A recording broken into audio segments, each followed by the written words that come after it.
bounds.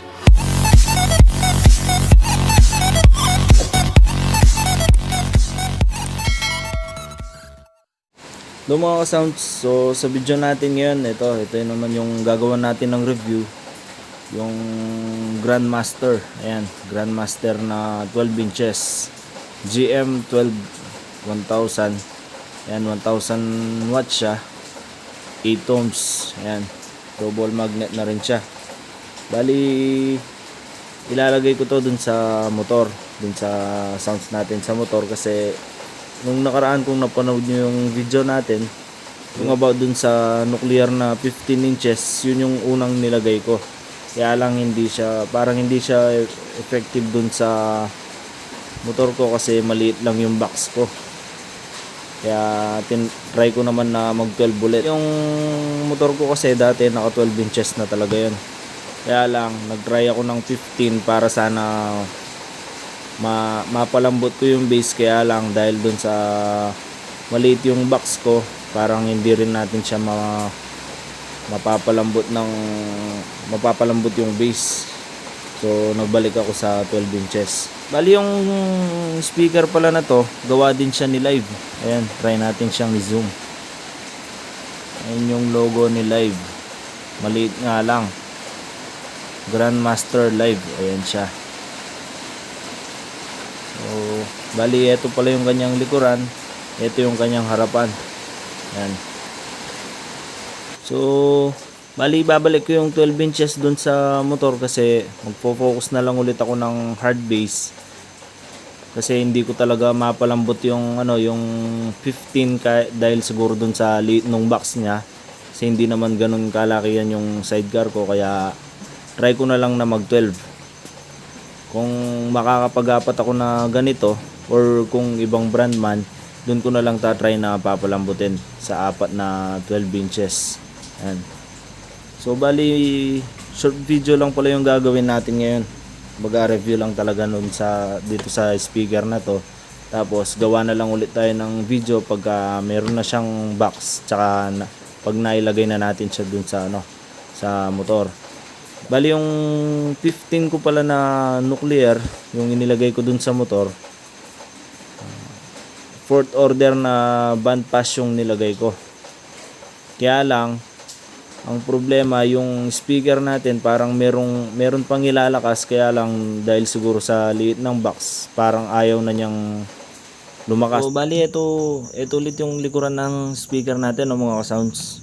Bali basahin ulit natin yung niya. Ito siya yung Grandmaster, tapos meron siyang live dun sa logo niya, yan GM 12, tapos meron siyang 1000 dito para sa model niya, 1000 watts yung kanyang power, tapos 8 ohms, ayan. So sa likuran niya, ito yung kanyang pinaka exhaust para sa cooling system ng ating coil. Meron din siyang 6 na butas dito sa gilid para sa extrang cooling system, para sa mas malamig na coil, mas mabilis na mapalamig yung coil natin. Bali ito yung kanyang binding post, ayan, nakabaligtad siya, ayan, check muna natin, ayun, dun yung nilalagay yung wire nya. Bali binaligtad siya kasi pagka nakataas yung kanyang binding post, tatama dito sa frame ng kanyang magnet. Bali double magnet na rin pala siya mga ka-sounds. Ang coil niya ay 4 inches or 100 mm. Sa pagtatanong ko dun sa mga kasamahan din natin na nagsa-sounds, ang sabi nila in and out na rin yung voice coil niya. Ito yung kanyang frame, alloy na rin siya.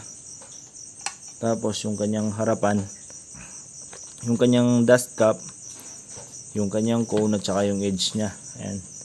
So yung cone niya parang nakatreat na rin siya, pero hindi ganun kakapal na or katigas na pagkakatreat di tulad ng ibang brand or yung Live Pro na model ni Live. Bali dalawa kasi yung pinagpipilian ko ng mga sounds, kung yung Grandmaster or yung Broadway na 12 inches din na 1000. Kaya lang nagkataon na ito yung una kong nakita, kaya ito yung kinuha ko. Ang nagustuhan ko din kasi dito, medyo malalim yung ano niya. Medyo malalim yung kanyang cone na maganda para sa base. Ayan. Di tulad nung medyo mababaw yung cone, kadalasan ginagamit siya sa ano, sa mid fork. Bali bukas ko na lang siguro to itatry kasi, or isa sound check kasi gabi na rin. Tapos gawan na lang ulit natin ng video to pag meron na siyang box, tsaka nailagay na natin siya dun sa motor natin. So ayan o mga ka-sounds, na-set up ko na yung speaker natin. Ito yung gagamitin natin na amp, yung concert na AV602R. Bali na i-set up ko na siya. Ayan, nakalagay na yung wiring. Siguro ito na lang isa yung tetestingin natin, total pareho lang naman sila. Bali yung test na gagawin pala natin ngayon, bali yung excursion test muna yung gagawin natin. Tingnan natin yung galaw ng kanyang cone. Bali sa test natin wala tayong maririnig na sound, puro galaw lang ng cone yung maririnig natin. Try natin siya mga sounds. Ayan pala yung volume natin. Tapos flat lang yung sa EQ natin, flat setup. Ayan yung galaw ng cone ng speaker natin mga sounds. Wala ka talagang maririnig, puro galaw lang ng ano. Yung pang test na to gamit ko din to minsan pagka may sayad yung ano, yung coil natin, o kaya pag nagpapalit ako ng voice coil para talagang marinig natin kung may sayad yung coil natin. Kahit yung pinaka konting sayad lang, maririnig talaga natin siya. Kaya lang malakas yung ulan ngayon, halos ulan yung naririnig talaga natin. Pero sa actual wala naman siyang sayad ng mga ka-sounds.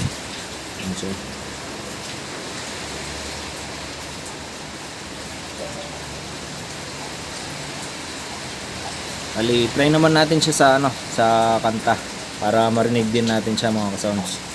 So bali sound check na natin siya no mga ka-sounds. Ito yung gagamitin natin, yung palagi nating gamit na remix ni DJ Christian Naive.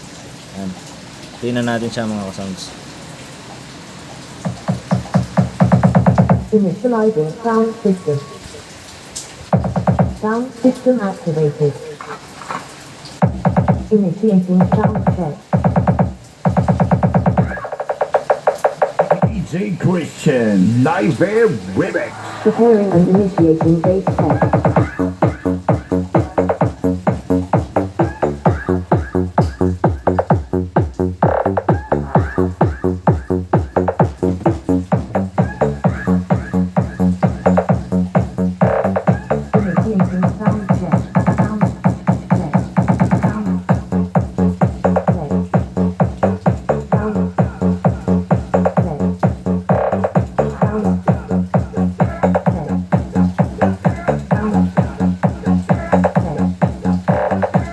Initiating sound check. Preparing and initiating bass test.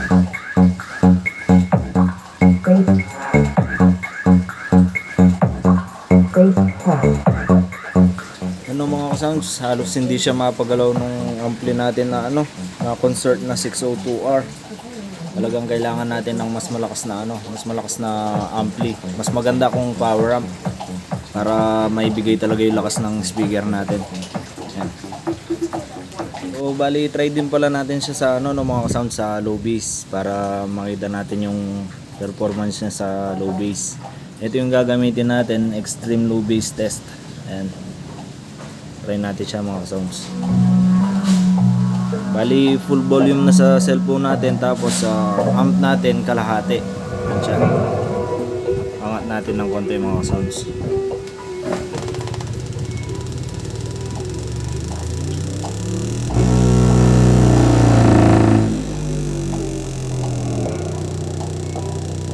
Bali yung garalgal pala sa lamesa natin mga ka-sounds.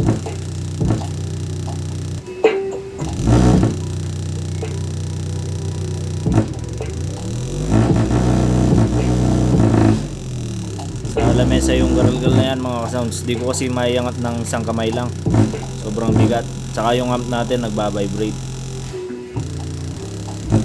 Pero ang ganda ng palo ng cone niya mga ka-sounds.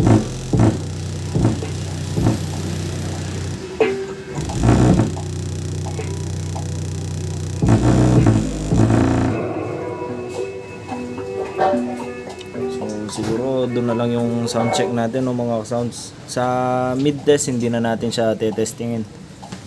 Sigurado naman hindi naman tayo bibili ng ganitong speaker na double magnet para gawin lang pang mid. Tsaka yung build talaga niya parang pang bass talaga, hindi siya pang mid. Tulad ng Konya, yan treated na siya. Parang yung Live Pro, tulad siya ng Live Pro. Pero yung sabi ko nga medyo malalim lang yung cone nito.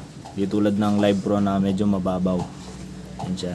Tapos yung cone nito, kung sa Live Pro medyo flat lang pala siya. Ito meron siyang parang mga uka-uka dito sa gilid.